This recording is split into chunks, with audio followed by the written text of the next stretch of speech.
Hello guys, let's talk about life a little bit, about income, right?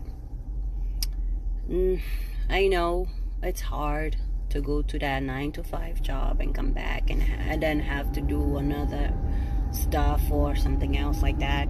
It's hard, but having more than one stream of income is a blessing.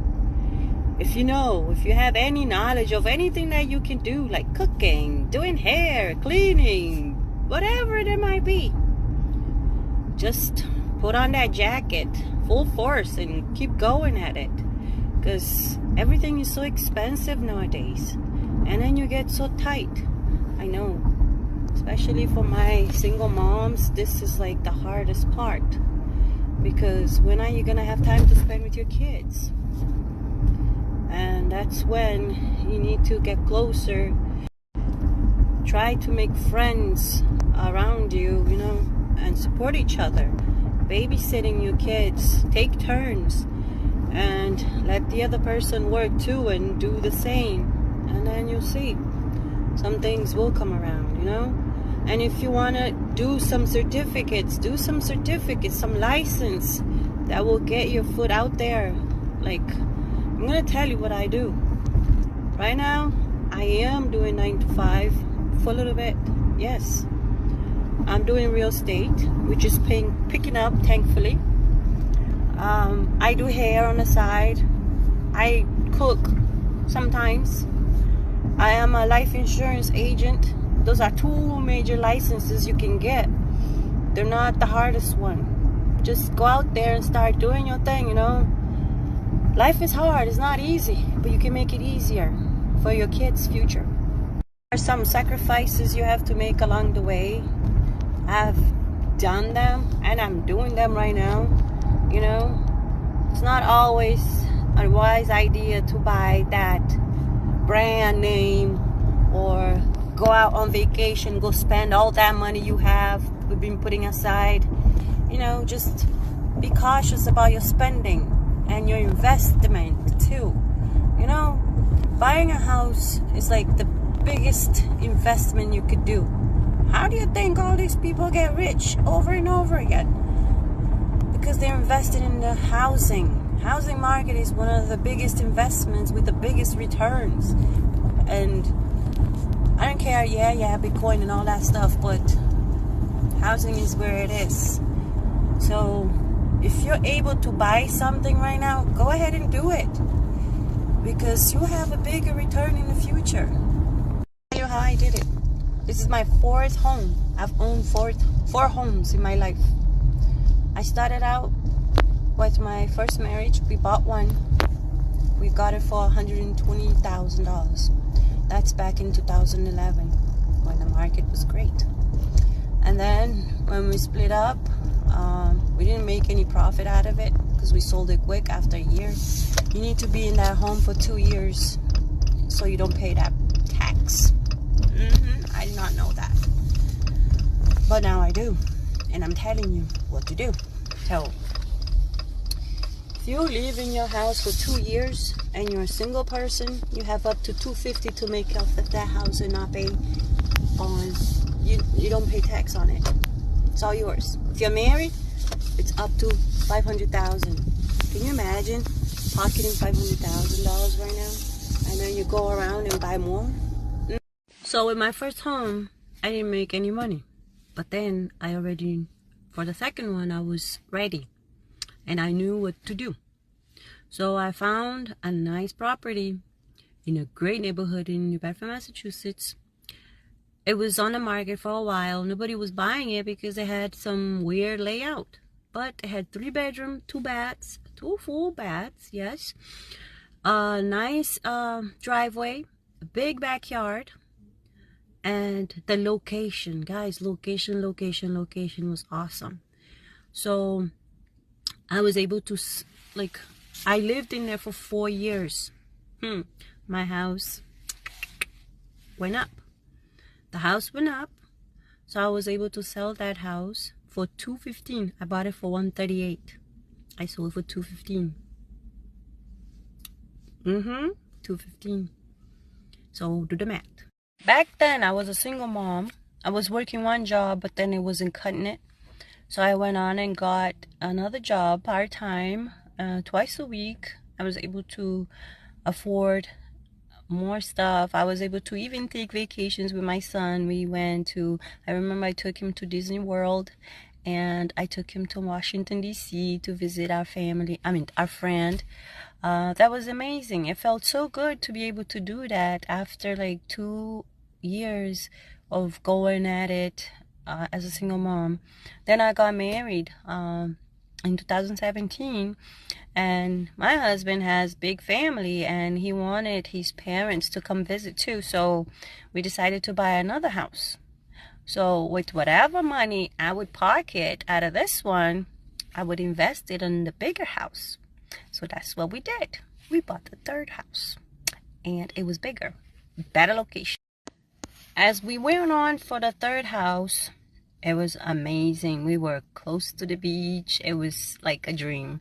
I would just get out the door and look at outside, and there was the beach. The smell of fresh air. I miss that so much. Yeah. Okay, let's go back. So with this house was about 300,000, 300 and something, because the market was going up.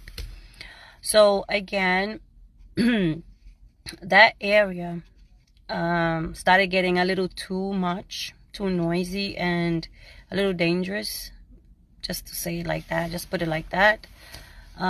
So we wanted a safer place for our kids, a better school for our kids, and we knew we were not going to pocket a lot of money, because I did not stay in that house for more than 2 years. So today I'm going to tell you a whole story about me, so pay attention. So when that happened, we tried to stay in Massachusetts, but the house was getting too expensive. That's back in 2020. Too expensive for small houses, so we had just upgraded to a bigger house, and then we sold it. It sold quickly. We were able to get enough money to put on our pocket. Yes, I did pay tax on that money. We had enough money to put on our pocket to buy another house, but we needed a good location, a better school system for our children, and a place where we felt safer, and good. So we went, looked around all over Massachusetts. Everything was either too expensive. They would beat us out. It was far. At that point, we were living with my dad. Yeah, everything in the storage. We're at my dad's house. We stayed there for like 3 weeks. And then we decided, our friends that were here already in Texas told us, why don't you guys come and check out Texas and visit and see what it's like? We've been here for a few years and it's amazing, blah, blah, blah. Then we did a little research, found out how good it was, actually. We knew we were going to miss our friends and family especially, but we had to take that big jump. So we found a realtor, from where we were, found a realtor. We found a bank, and my husband's job was able to transfer him. I lost my job. I had a state job. They told me I could not transfer my job, so I had to quit. But it was okay, all for the greater good. So we came blindly, not knowing anything about Texas. We decided to just come, not even come to visit. We decided to just come. The tickets, y'all, back then in 2020, you will not guess how much we paid for 4 tickets.